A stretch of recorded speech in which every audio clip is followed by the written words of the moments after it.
Hello, I'm Jan Lundy, And I am Jeanette Banashak.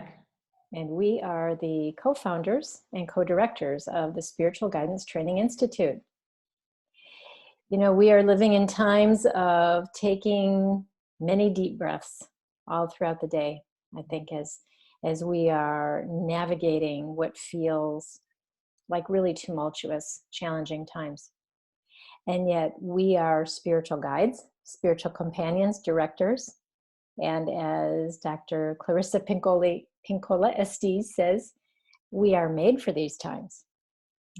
And I think many of us have realized that we are here, to serve in these challenging periods of something we've never really lived through before, most of us. And so I want to ask you a little bit about what is your sense of being a spiritual guide, companion director in difficult times? Mm. Yeah, Jan, these are some of the hardest times that some of us will ever live in our lifetime with this pandemic. And I've been talking with some colleagues and our students, and they have expressed this deep sense of yes right now, this deep sense of call and of what they can offer to the world right now through a particular way of being, through particular character qualities that are nurtured, as well as skill sets.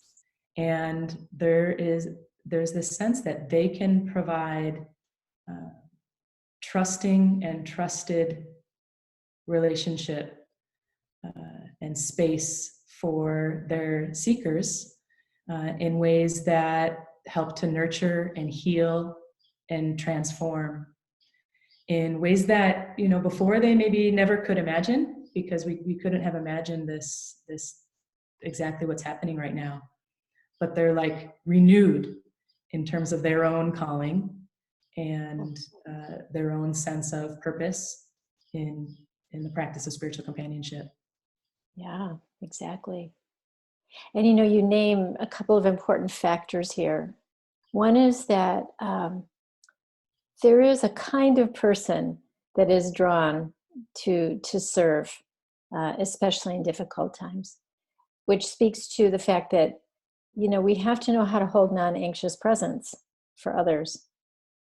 So there's a type of personality, perhaps, and there's also a skill set that has to be learned about how to hold presence, how to listen deeply, how to listen deeply within yourself to what's stirring, because we get anxious too, or fearful or worried. How do we hold all of that? At the same time, listening to someone else and holding space for them. And then also listening for the movement of the sacred, the spirit, the divine, freedom, truth, love in the unfolding of their story. So it is something that we have to do in a dedicated way, learn to do in a dedicated way. And of course, that's one of the things we teach at the Spiritual Guidance Training Institute is how do we hold presence and offer presence and be presence to others, and especially in difficult times.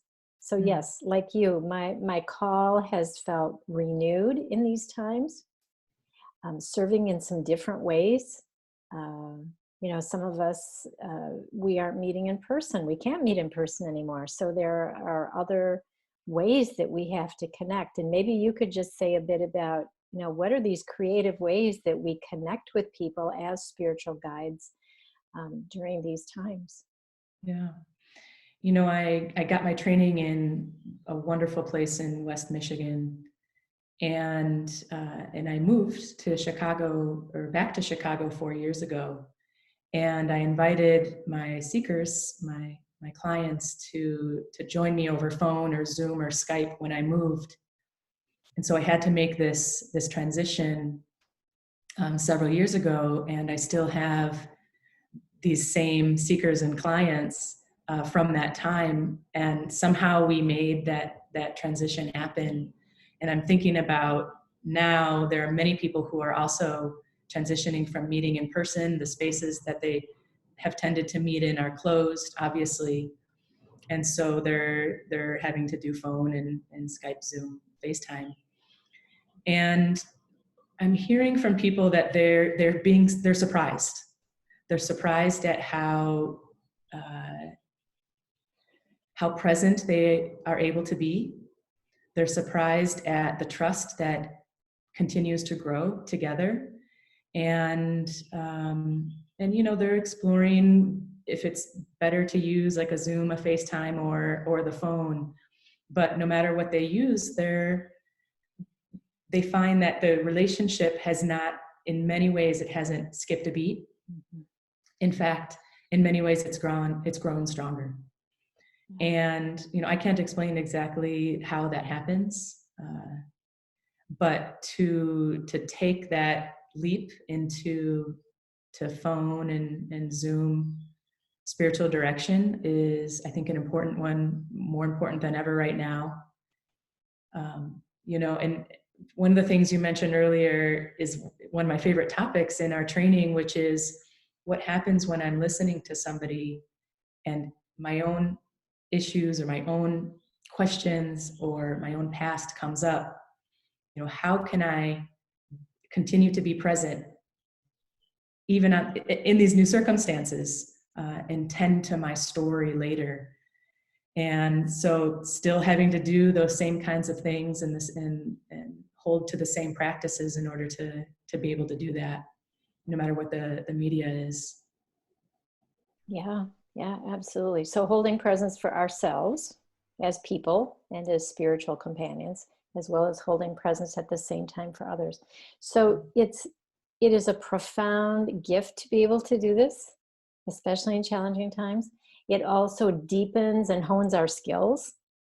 And this is one of the things I love about our program, especially because we are a primarily distance learning program with a couple of residential institutes, is that we are using this protocol with our students. And so they are gaining experience of how to do it with their people when the time comes. So there is comfortability. There's intimacy that can be created. There's trust that can build. There really is a palpable feeling of presence that can come through even via Zoom. And we do teach our students all about that. So with that, we want to thank you for visiting with us today and taking some time to think about the Spiritual Guidance Training Institute and what we offer. And we are here always for questions and interaction. If you have anything that you'd like to talk with us about your potential place in our upcoming trainings, and we welcome those conversations and wish you so very well in these challenging times. Take good care, everybody.